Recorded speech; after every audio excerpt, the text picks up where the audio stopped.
वंदे नरेंद्र मोदी जिंदाबाद, मोदी जिंदाबाद, नरेंद्र मोदी जिंदाबाद, वंदे वंदे भारतीय जनता पार्टी जिंदाबाद, बीजेपी जिंदाबाद। मैं आप सबसे गुजारिश करूंगा कि एक बार जोरदार तालियों के साथ माननीय प्रधानमंत्री जी का आप स्वागत करें मालानी की धरती पर।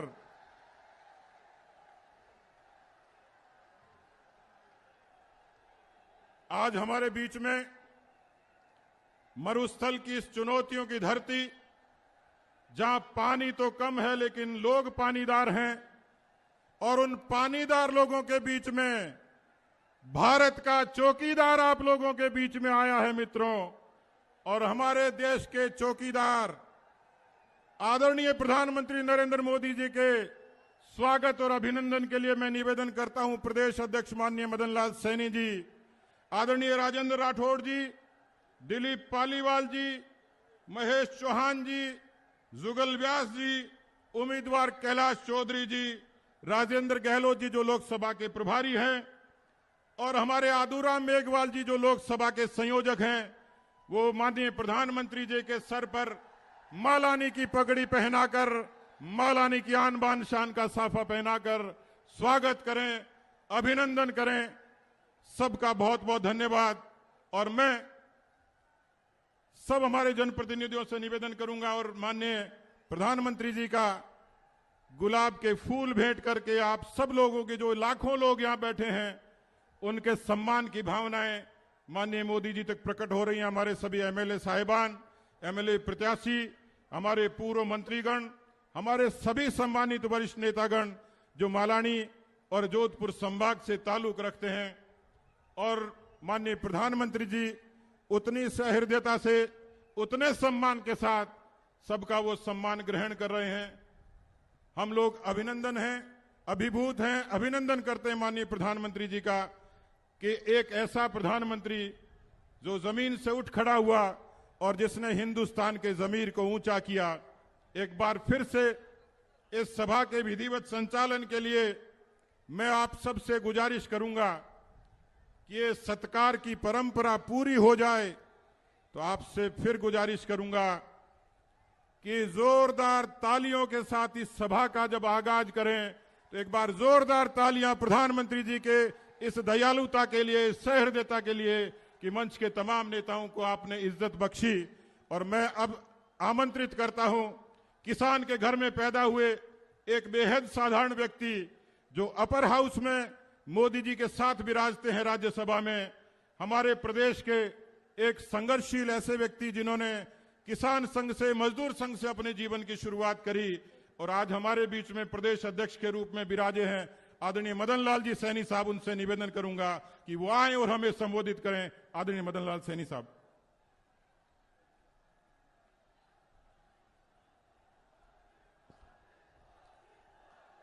आज के इस जोरदार और शानदार जैसलमेर बाड़मेर लोकसभा क्षेत्र के चुनाव की रैली में दुनिया के सबसे बड़े नेता, हिंदुस्तान के प्रधानमंत्री नरेंद्र भाई मोदी जी का आज के इस धरा में, जहां सिद्ध श्री बाबा महाराज खेमा बाबा, ईश्वरदास जी, संत श्री ब्रह्म ऋषि खेताराम जी महाराज, रावल मल्लानाथ जी, मोहन जी पुरी जैसे संत लोक देवता के रूप में जिन्होंने देश को समरसता प्रदान की, ऐसे रामदेव जी महाराज, बाबूजी राठौड़, भटियाणी रानी जी, नाकोड़ा तीर्थराज, जंबेश्वर जी महाराज, और आज इस मंच पर विराजमान भारतीय जनता पार्टी के लोकसभा के प्रत्याशी कैलाश जी चौधरी और प्रतिपक्ष के नेता राजस्थान विधानसभा के उपनेता राजेंद्र जी राठौड़, यहाँ की चुनाव कमान को संभालने वाले श्रीमान राजेंद्र जी गहलोत हमारे पार्टी के सभी विधायक, पूर्व विधायक, पार्टी के सभी पदाधिकारी भाई, और आज के इस मौके पर मैं कहना चाहूंगा कि देश को सुरक्षित रखने वाले, शत्रु के घर में देश के अपमान का बदला लेने वाले, विकास पुरुष, सबका साथ सबका विकास करने वाले विश्व के नेताओं में जिनकी एक विशेष छवि है, ऐसे हमारे यहाँ पधारे श्रीमान नरेंद्र भाई जी मोदी का मैं हृदय से स्वागत करता हूं। पाकिस्तान ने भी सर्जिकल स्ट्राइक की, ऐसा कहने वाले राजस्थान के मुख्यमंत्री के बारे में मैं कहना चाहता हूं, उनकी वही स्थिति है, खाए धनी का और गीत गाए बीरा का। इस प्रकार के मुख्यमंत्री राजस्थान के हैं। और आज प्रतापी शासक मोदी जी, ये है विश्व प्रमाण देश सुरक्षा है हर ठोर, व्याकुल सभी विरोधी दल, चहुं ओर चल रहा मोदी का शोर, मोदी का जोर। आज की सभा में मैं माननीय प्रधानमंत्री जी को इस विशाल सभा में आश्वस्त करना चाहता हूं कि राजस्थान की 25 की 25 सीट आपकी झोली में डालकर राजस्थान देगा। आज की इस बड़ी सभा में मैं आप सब भाइयों के प्रति भी बहुत आभार व्यक्त करता हूं कि आपने बड़ी संख्या में पहुंचकर भारतीय जनता पार्टी की इस लोकसभा की रैली को सफल किया। चारों तरफ मोदी लहर है, ये बात तो ठीक है, लेकिन मोदी जी को वोट देंगे तो किसको वोट देंगे, ये समझाने की भी जरूरत है। मोदी जी को देने वाला वोट कमल के चुनाव चिन्ह पर पड़ना चाहिए, ये लोगों को बताना चाहिए। ये आप सब लोग जाकर अपने घरों में इस काम को करेंगे। बहुत बहुत धन्यवाद। राम राम साहब।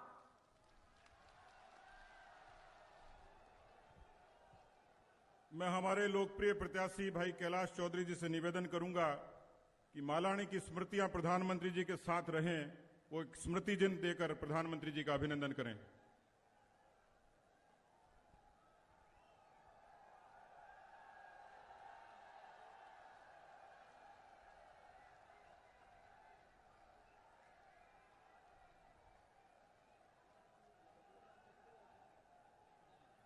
बोलिए भारत माता की वंदे। मित्रों, मालानी की धरती धन्य हुई और मैं आप सब की तरफ से आदरणीय प्रधानमंत्री जी का अभिनंदन करते हुए बड़े आदर और मान के साथ आपको आमंत्रित करता हूं कि कृपया आएं और हमें संबोधित करें।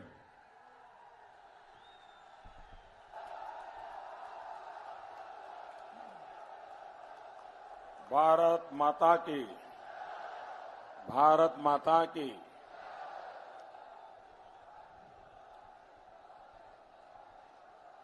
मालानीरी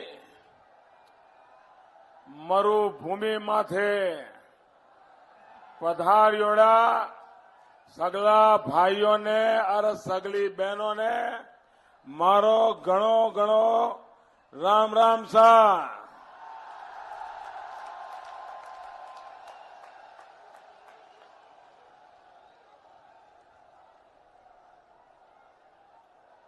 मंच पर विराजमान भारतीय जनता पार्टी के सभी वरिष्ठ नेतागण, इस चुनाव में हमारे सभी उम्मीदवार और विशाल संख्या में पधारे हुए मेरे प्यारे भाई और बहनों,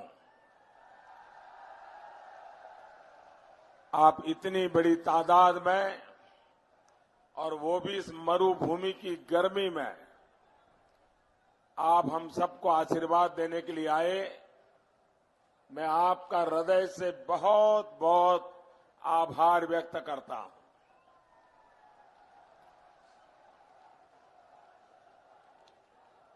संतों, वीर वीरांगनाओं,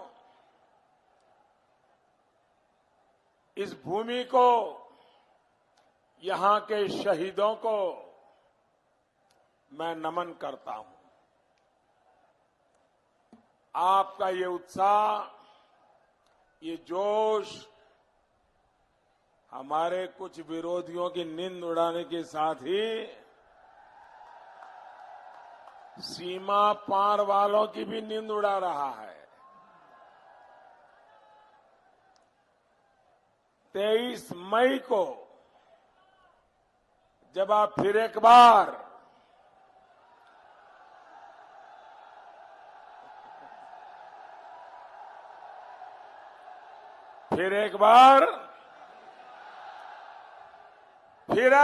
मोदी सरकार बनाएंगे,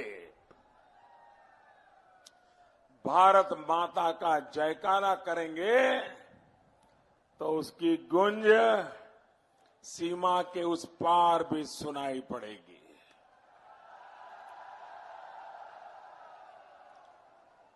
हमारे जो युवा साथी हैं, जो इस चुनाव में पहली बार वोट डालने वाले हैं, लोकसभा के चुनाव में बहुत होंगे जिन्होंने अभी अभी विधानसभा में वोट दिया होगा, लेकिन लोकसभा में पहली बार वोट डालने वाले हैं, उनके लिए ये चुनाव बहुत ही महत्वपूर्ण है। जो 21वीं सदी में पैदा हुआ है, वो वोट 21वीं सदी के लिए करता है, क्योंकि उसके सामने ये पूरी शताब्दी पड़ी है। 21वीं सदी में एक मजबूत बुलंद सरकार बनाने के मकसद से वो कमल के निशान पे बटन दबाएगा। मेरे नौजवान बेटे बेटियां, आप पहली बार लोकसभा में वोट देने जा रहे हैं। मेरी आपको अनेक अनेक शुभकामनाएं हैं। आपके जीवन की बड़ी अहम घड़ी है कि आप देश का भाग्य निर्धारित करने में सक्रिय भागीदारी कर रहे हैं। आप नए भारत के सपनों को लेकर के पोलिंग बूथ में जाएंगे, और मैं नौजवानों को आज विश्वास दिलाता हूं, मैं आपको समझ सकता हूं, आपके सपनों को समझ सकता हूं, आपके इरादों को समझ सकता हूं। मैं अपने आप को आपके सपनों के लिए, मेरे सपनों को आहूत करने के लिए तैयार हूं।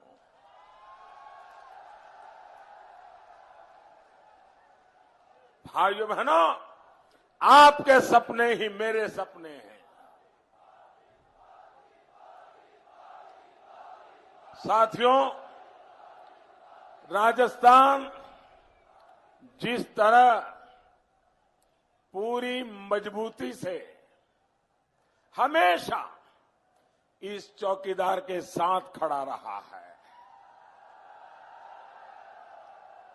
वो एक बड़ी वजह है कि मैं देश हित में बड़े और कड़े फैसले ले पाया, वो काम कर पाया जिसका इंतजार आपको, देश के लोगों को बरसों से था। वो फैसले ले पाया जो कांग्रेस की सरकारों ने दशकों से लटका कर रखे हुए थे।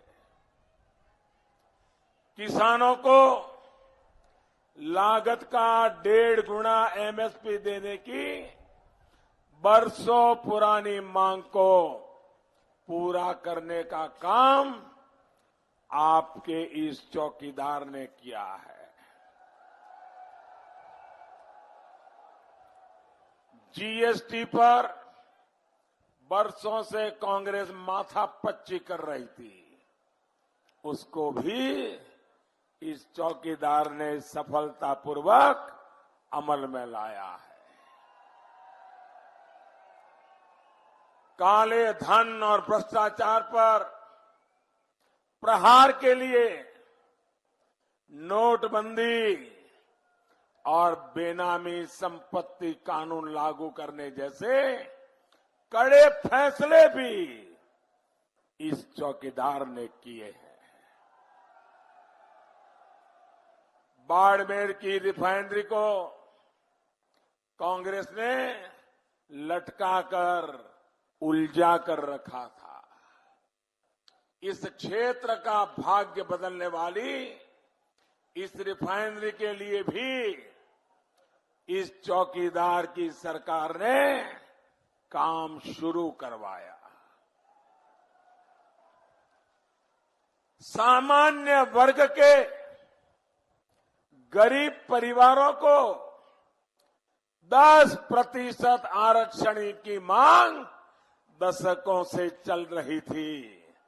समाज को बांटने में लगी कांग्रेस ने कभी इस पर ध्यान नहीं दिया, जबकि बिना किसी शोर शराबे के, बिना किसी का हक छीने ये चौकीदार की सरकार ने सामान्य वर्ग के गरीबों के लिए 10% आरक्षण भी लागू कर दिया। भाइयों और बहनों, मां भारती में आस्था रखने वाली संतानों के लिए नागरिकता संशोधन कानून पास करवाने का प्रयास भी इस चौकीदार ने किया है।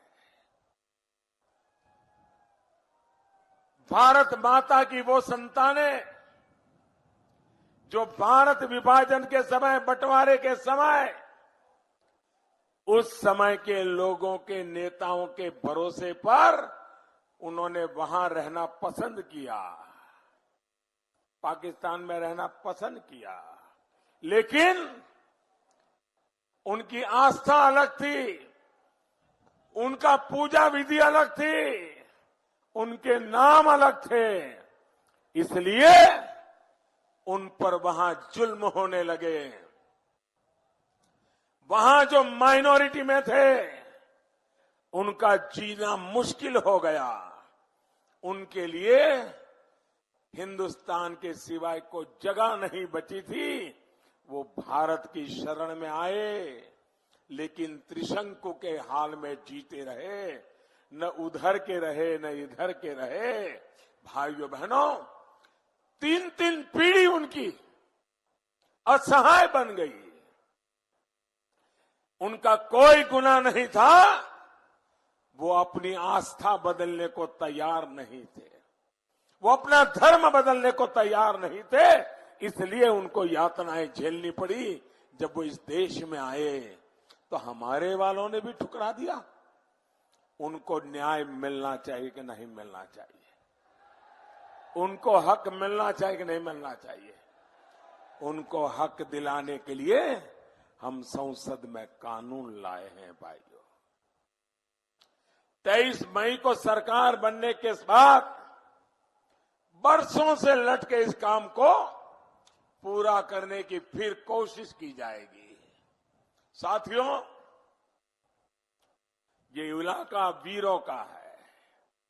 राजस्थान का कोई गांव ऐसा नहीं है जहां से देश की सेना में कोई न कोई हमें मिले नहीं। देश के लिए मरने मिटे वालों की धरती है जी। यहां भी निवृत्त सैनिक अनेक बैठे होंगे। यहां बैठे हुए कि हर परिवार में से कोई न कोई अभी सीमा पर कहीं खड़ा होगा। भाइयों बहनों, हमारे सेना के जवान 40 साल से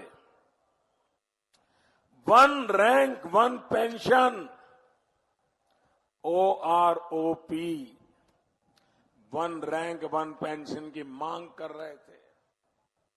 सरकार को प्रतिवेदन देते रहते थे। वे देशभक्ति से भरे लोग, डिसिप्लिन से जीने वाले लोग कभी पुतले जलाने के लिए नहीं निकलते थे। हर बार कहते थे कि हमें न्याय कीजिए। 40 साल तक किसी सरकार ने उनकी नहीं सुनी। देश की सेना के निवृत्त लोगों की भी नहीं, वर्तमान में है उनकी भी नहीं। और कांग्रेस तो उनको धोखा ही देती रही, धोखा ही देती रही। आप हैरान हो जाएंगे। ये बड़े ऐसे लोग हैं जी, जैसे यहां आपके राजस्थान में वादे करके अभी चढ़ बैठे हैं, ऐसे जब झूठे वादे की किसानों को, नौजवानों को। भाइयों बहनों, उस समय उन्होंने देश की सेना के साथ ऐसा किया, देश के वीर जवानों के साथ ऐसा किया, देश के लिए मरने मिटने के लिए प्राण लेने वालों के लिए क्या किया। चुनाव था, उनको मालूम था कि Modi one rank one pension लेके आएगा, तो उन्होंने क्रेडिट कमाने के लिए क्या कह दिया, बोले वन रैंक वन पेंशन लागू कर दिया। और किया क्या, बजट में 500 करोड़ रुपयों का टीका किया, टीका सिर्फ सुकून किया। भाइयों बहनों, जब हम आए, हमने सोचा चलो भाई 500 नहीं तो 1500 में होगा, 1500 नहीं तो 2000 करोड़ में होगा। जब हमने हिसाब लगाया, अब तक हम 35,000 करोड़ रुपया सेना के जवानों के खाते में जमा करा चुके हैं। भाई सीधे बैंक में जमा करवाए हैं। जो 30 साल पहले रिटायर्ड हो गया, उसके घर भी पैसे पहुंचाए। कहां 500 करोड़ और कहां 35,000 करोड़ रुपया, मुझे बताइए, ये सेना के साथ धोखा है कि नहीं है? ये झूठ बोल रहे थे कि नहीं बोल रहे थे? आपको अपमानित कर रहे थे कि नहीं कर रहे थे? लेकिन हमने आपके जीवन की ओर देखा, आपकी त्याग तपस्या की ओर देखा, तिजोरी में क्या है क्या नहीं इसकी परवाह नहीं की, हमने आपके चरणों में लगा दिया। दोस्तों, साथियों, दशकों से मांग हो रही थी कि देश में हमारे फौजियों के, सुरक्षा बलों के बलिदान को समर्पित एक स्मारक राष्ट्रीय वॉर मेमोरियल होना चाहिए। आजादी के बाद देश की इतनी लड़ाइयों में शहीद होने वाले लोग, देश के लिए जान की बाजी लगाने वाले लोग, हमारी नई पीढ़ी को प्रेरणा मिले, इसलिए देश की 5-5 पीढ़ी के सेना के जवान एक नेशनल वॉर मेमोरियल की मांग कर रहे हैं। और दिल्ली में बैठी हुई सरकार और एक परिवार, 55 साल तक इस देश पर एक परिवार ने राज किया। उन्होंने अपने परिवार के लिए स्मारक बनाए, अपने परिवार के लोगों के लिए समाधियां बनाई, अपने परिवार के बंगलों को स्मारक में परिवर्तित किया, लेकिन देश के जवानों के बलिदान को याद करने के लिए नेशनल वॉर मेमोरियल नहीं बनाया। भाइयों बहनों, ये चौकीदार ने आकर के सेना के जवानों की पीड़ा समझी और आज दिल्ली में आन बान शान के साथ मेरे देश के आजादी से लेकर के अब तक शहीद हुए वीरों का एक राष्ट्रीय स्तर का स्मारक हमने बना दिया।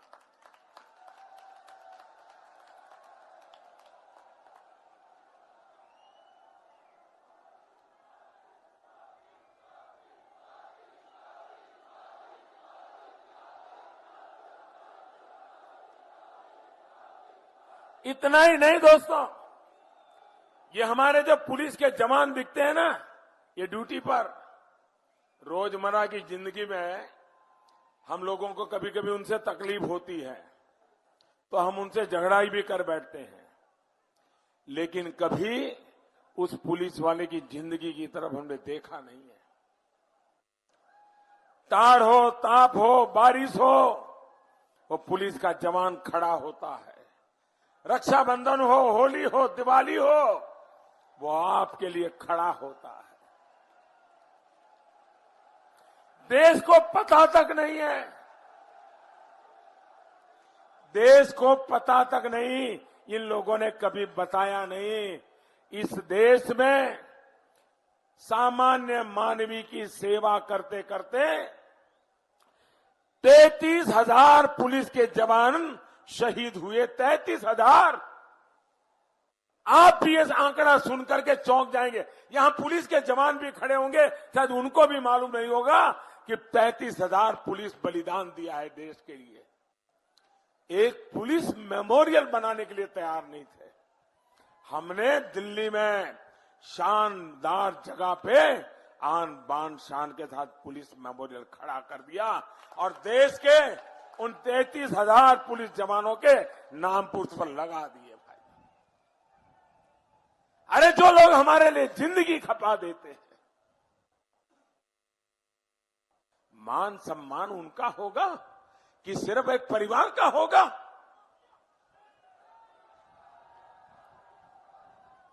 साथियों, देश के लिए मर मिटने वाले वीर बेटी बेटियों के लिए हम जितना करें कम है भाइयों। लेकिन कांग्रेस और उसके साथियों के लिए, सेना के वीर जवानों के लिए उनकी सोच ही कुछ अलग है। आपको पता है, आप चौंक जाएंगे। और यहां अखबार वाले पता नहीं ये सब छापने की हिम्मत करते हैं कि नहीं करते हैं, क्योंकि ऐसी सरकार बैठी है कि आपके लिए भी बड़ा मुश्किल हो जाता होगा। कर्नाटक में एक सरकार बनी है, कांग्रेस के कारण ही वो चल रही है। कर्नाटक की ये कांग्रेस वाली सरकार के मुख्यमंत्री कोई सामान्य बात नहीं है। उन्होंने बयान दिया, उन्होंने कहा जिन लड़कों को पेट भरने के लिए कुछ है नहीं, भूखे मरते हैं, खाने के लिए कुछ नहीं है, ऐसे लड़के सेना में जाते हैं। ये आपका अपमान है कि नहीं है? राजस्थान की वीर भूमि का अपमान है कि नहीं है? जिन माताओं ने वीर पुत्रों को जन्म दिया है, उन वीर माताओं का अपमान है कि नहीं? क्या 2 रोटी के लिए लोग सेना में जाते हैं? अरे देश के लिए मरने के लिए वो सेना में जाता है। मैं हर दिवाली, मैं कितने ही वर्ष हो गए, मैं दिवाली सीमा पर जाकर के जवानों के बीच में बिताता हूं दोस्तों, बहुत सालों से। पिछले दिनों में दिवाली में हिमालय की तरफ था, तो एक सीनियर सोल्जर थे, कुछ बाल भी सफेद हो गए थे, सरदार थे। वो जरा डिसिप्लिन को इधर उधर करके मेरे पास आ गए। बोले साहब मुझे एक बात करनी है। मैंने कहा क्या? बोले मैं बहुत छोटा सिपाही हूं, अब मेरी उम्र हो रही है, कुछ समय के बाद मैं रिटायर्ड हो जाऊंगा, तो मेरी एक रिक्वेस्ट है। मैंने कहा क्या? बोले साहब मैं ऐसे रिटायर्ड होना नहीं चाहता हूं, मुझे ऐसी जगह पर भेजो जहां मुझे सीना तान करके देश के लिए दुश्मनों को मारने का मौका मिले।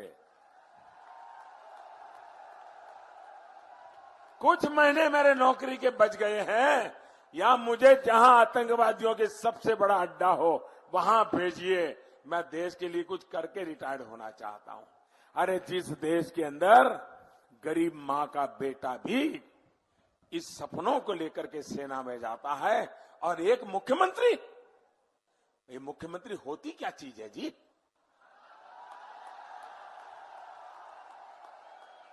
ये प्रधानमंत्री क्या चीज होती है? अरे देश के लिए मरने मिटने वाले सब कुछ होते हैं।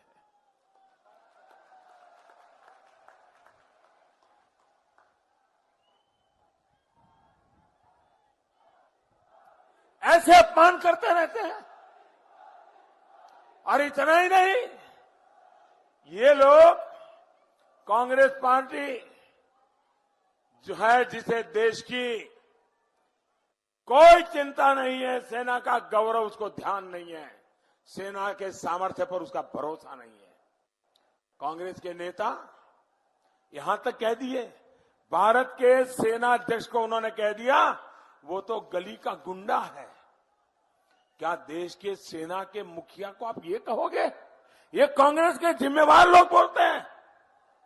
भाइयों बहनों, पाकिस्तान को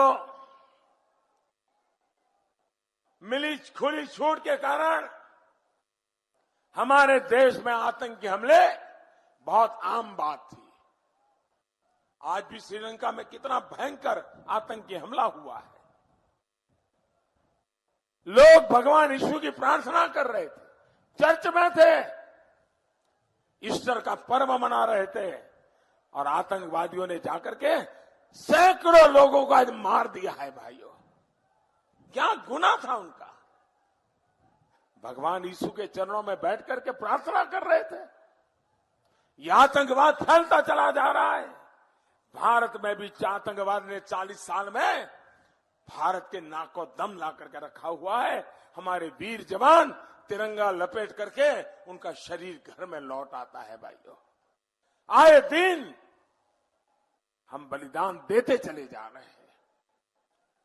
भाइयों बहनों, इन आतंक के सरपरस्तों को सबक सिखाना चाहिए कि नहीं सिखाना चाहिए? इस देश से आतंक खत्म होना चाहिए कि नहीं होना चाहिए? वीरों की जिंदगी बचनी चाहिए कि नहीं बचनी चाहिए? और भाइयों बहनों, आतंक के सरपरस्तों को सबक सिखाने के लिए मैंने फैसला किया है।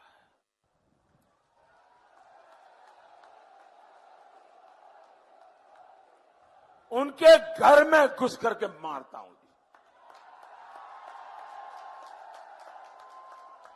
और ये सबूत मांग रहे, सबूत। अभी कुछ दिन से बंद हो गए, क्योंकि जैसे पब्लिक में गए तो पता चला पहले और दूसरे चरण में देश की जनता ने उनको ऐसे सबूत दे दिए, ऐसे सबूत दे दिए, उनका मुंह लटका हुआ है, मुंह लटका हुआ है। लेकिन साथियों, ध्यान रखिए, हमने आतंकवादियों को घर में घुसकर मारा, चोट उधर पड़ी और पीड़ा यहां पर हुई, आंसू यहां बहने लगे। भारत ने पाकिस्तान की धमकी से डरने की नीति को छोड़ दिया। ये ठीक किया ना मैंने? वरना आए दिन हमारे पास न्यूक्लियर बटन है, न्यूक्लियर बटन है, यही कहते थे। हमारे अखबार वाले भी लिखते थे पाकिस्तान के पास भी न्यूक्लियर है। तो हमारे पास क्या है भाई? ये दिवाली के लिए रखा है क्या?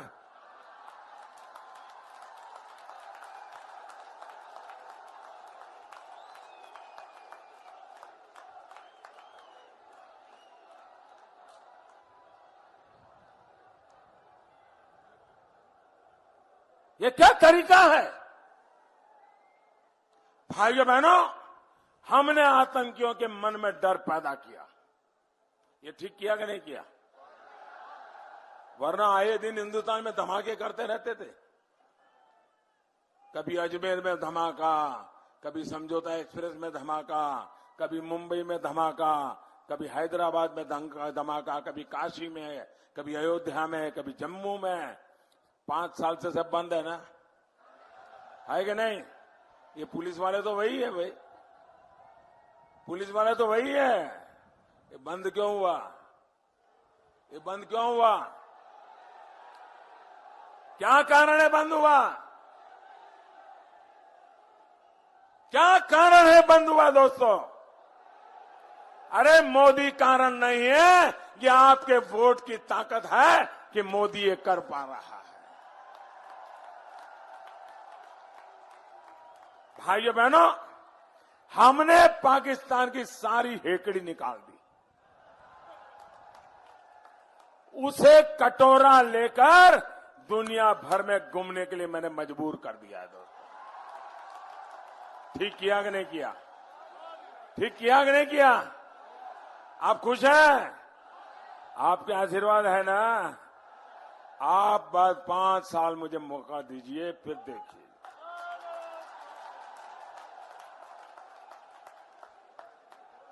आपको लगता है ठीक किया, लेकिन कांग्रेस और उसके महामिलावटी लोग हैं, उनको लगता है ठीक नहीं किया। उनका कहना है आतंकवाद, राष्ट्र की रक्षा ये मुद्दा ही नहीं है। अरे मेरे वीर बेटे तिरंगा लपेट करके घर आ रहे हैं और तुम कह रहे हो मुद्दा नहीं है। कब तक मैं देश के वीर बेटों को मरने दूंगा? ये मुद्दा है। कांग्रेस के नामदार कहते हैं कि मोदी को भारत के शौर्य की बात नहीं करनी चाहिए। क्यों भाई? तो क्या मैं यहां भजन मंडली चलाने आया हूं क्या?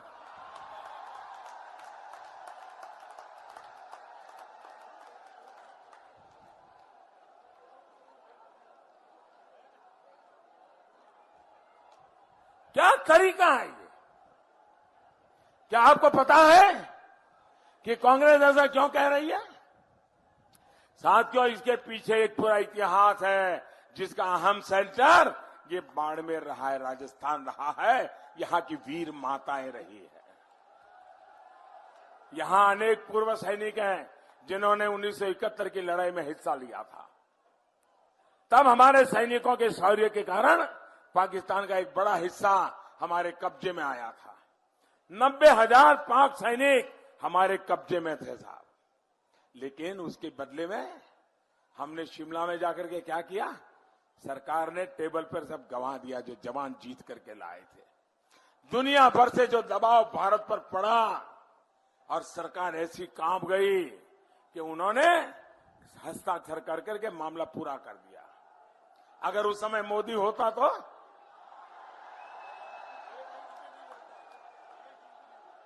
90,000 सैनिक भी वापस कर दिए और हमारी जमीन जो लाए थे जवान वो भी वापस कर दी।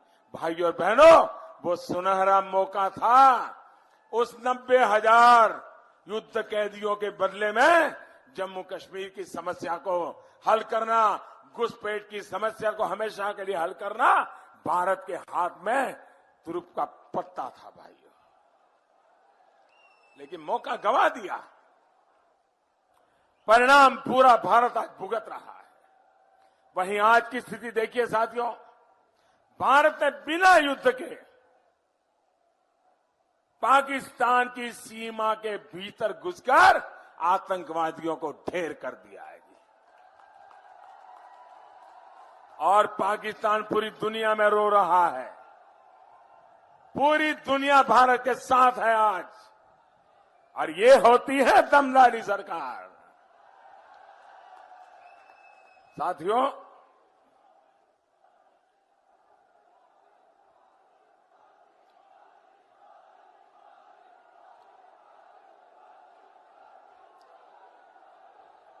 एक और कारण है जिसकी वजह से कांग्रेस राष्ट्रीय सुरक्षा की बात नहीं करती। ये कारण है सुरक्षा के साथ किया गया खिलवाड़। मैं आपको कांग्रेस की सिर्फ पिछली सरकार के कार्यकाल का भी उदाहरण दूंगा, क्योंकि इन माताओं बहनों को पता चले आप अपने वीर बेटों को सेना में भेजा हुआ है माताएं, और इसलिए मैं बताना चाहता हूं उन लोगों ने आपके बेटों के साथ क्या किया है। देखिए, इन्होंने इतने साल तक आजादी बाद के जीप से घोटाले से लेकर के उन्होंने वहीं से शुरू करते करते एक के बाद एक घोटाले करते ही गए और घोटाले बढ़ते ही गए। सारे सुरक्षा के सौदों में रुपये कमाने के सिवाय कुछ नहीं किया है। साथियों, कांग्रेस ने 2009 में वादा किया था कि सेना के आधुनिकीकरण के लिए हथियार, लड़ाकू विमान, समंदर पर चलने वाले जहाज, समंदर से आसमान तक का सुरक्षा घेरा मजबूत करेंगे। ये उन्होंने वादा किया था। लेकिन हुआ क्या? दशकों से चला आ रहा राफेल विमान का सौदा ठप हो गया। कांग्रेस मलाई खाने की कोशिश करती रह गई। इस दौरान पुराने पड़े विमान, मिग विमान गिरते गए। हमारे बहादुर पायलटों की जानें जाती रही। वायु सेना की ताकत घटती रही। स्थिति ये थी कि सेना के पास आधुनिक तोप नहीं थी। आप हैरान हो जाओगे। 85 के बाद सेना में आधुनिक नई तोप नहीं आई है। इतना बड़ा देश ये कैसे लड़ेंगे? क्या सेना के जवान दुश्मन आएगा तो तकली काटेंगे क्या? पर्याप्त गोला बारूद नहीं था, बुलेट प्रूफ जैकेट नहीं था, पर्याप्त नाइट विजन डिवाइस नहीं थे, और यहां तक कि आधुनिक राइफलें तक नहीं थी। आप पिछली सरकार में लाखों करोड़ों के दूसरे घोटालों के साथ कांग्रेस ने एक और घोटाला किया, हेलीकॉप्टर घोटाला, और अब तो ये घोटाले के एक राजदार मिशेल मामा को पकड़ करके मैं लाया हूं। मिशेल मामा के साथ मिलकर कांग्रेस ने ईमानदार कर देताओं की कमाई को लूट ली। साथियों, 2014 में आपने एक मजबूत सरकार को अवसर दिया। सरकार में आते ही हमने सेना की जरूरतों को पूरा करने पर ध्यान दिया। हमारी सरकार ने दशकों बाद सेना को आधुनिक तोप दी। हमने कांग्रेस के सारे दलालों को दूर भागते हुए राफेल लड़ाकू विमान के लिए सीधे फ्रांस सरकार से सौदा किया। ये जहाज कुछ महीनों में ही भारत के आसमान में उड़ना शुरू करेगा। जिस तेजस विमान को कांग्रेस ने बेसहारा छोड़ दिया था, उसे बनाने की प्रक्रिया को हमने नए सिरे से तेज किया। अब दुनिया की सबसे आधुनिक राइफल का निर्माण भारत में हो रहा है। दोस्तों, जिस बुलेट प्रूफ जैकेट के लिए कांग्रेस ने बरसों तक हमारे सैनिकों को तरसाया था, वो बुलेट प्रूफ जैकेट अब भारत में ही बनाकर सैनिकों को दी जा रही है। इतना ही नहीं, हमारी सरकार के दौरान ही भारत दुनिया की शक्तियों में शामिल हुआ जिनके पास जल, थल, नभ तीनों जगह से न्यूक्लियर हमला करने की ताकत है। साथियों, हाल में तो एक बहुत बड़ा काम किया गया।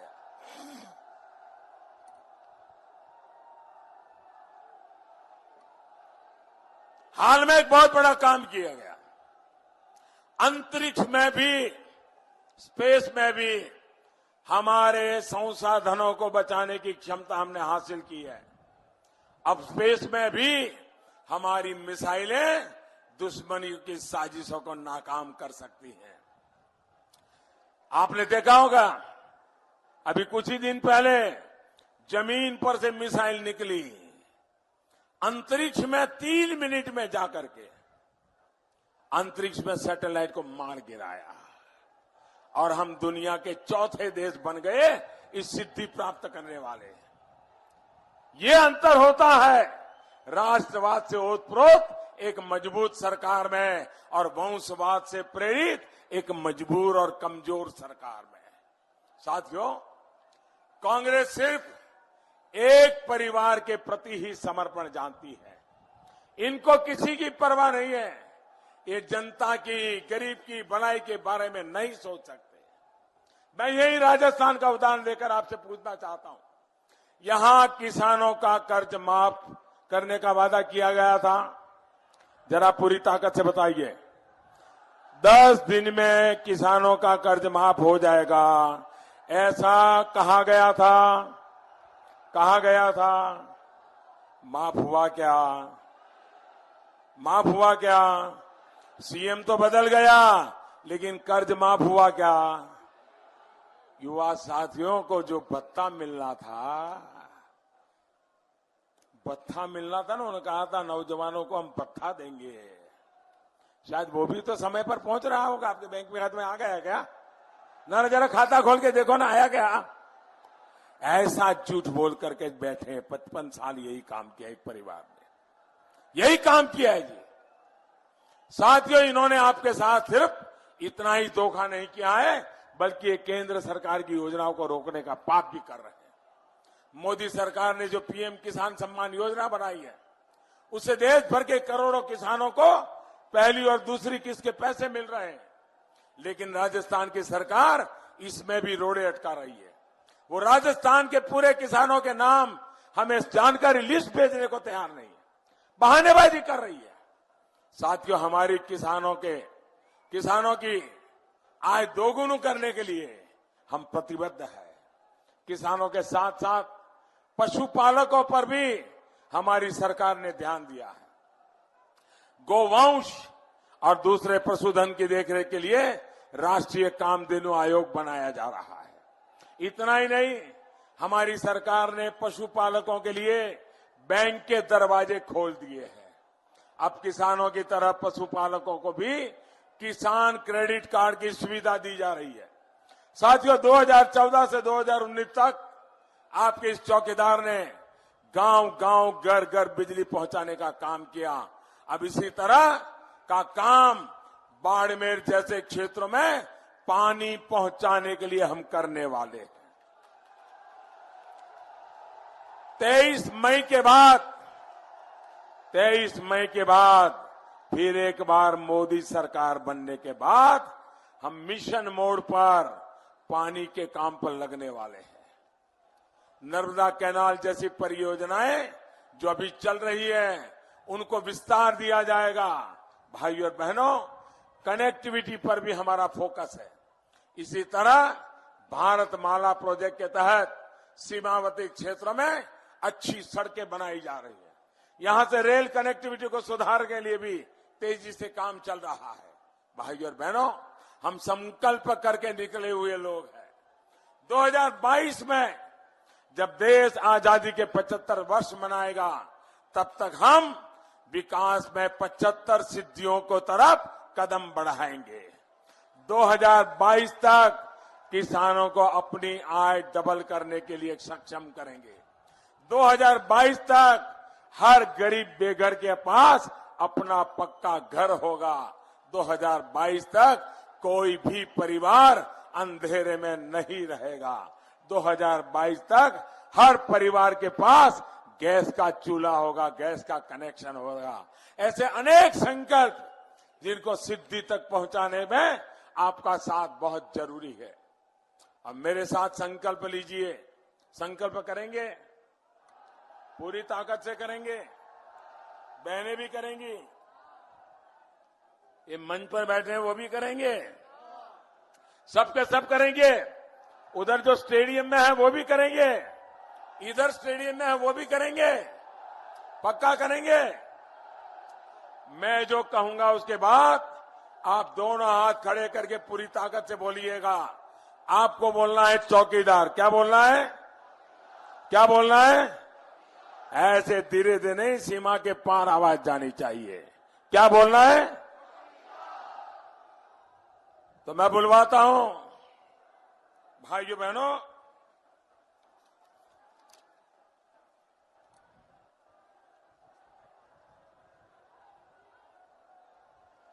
भ्रष्टाचारी होशियार, भ्रष्टाचारी होशियार। गांव गांव है, शहर शहर है, बच्चा बच्चा, बड़े बुजुर्ग भी, माताएं बहनें घर घर में है, खेत खलिहान में, बाग बगान में, देश के अंदर, सरहद पर भी, डॉक्टर, इंजीनियर, शिक्षक, प्रोफेसर, लेखक, पत्रकार, कलाकार भी, किसान, कामगार, दुकानदार भी, वकील, व्यापारी, छात्र छात्राएं, पूरा हिंदुस्तान, पूरा बाड़मेर, पूरा जैसलमेर, मेरा साथ बोलिए भारत माता की, भारत माता की, भारत माता की। बहुत बहुत धन्यवाद।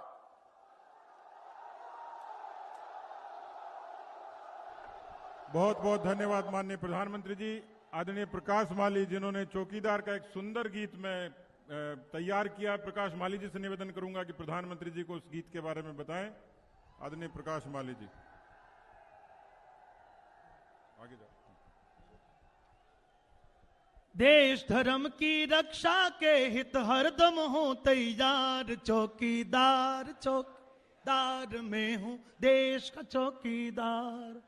देश धर्म की रक्षा में ओ, देश धर्म की रक्षा के, दोनों हाथों को उठाए, देश धर्म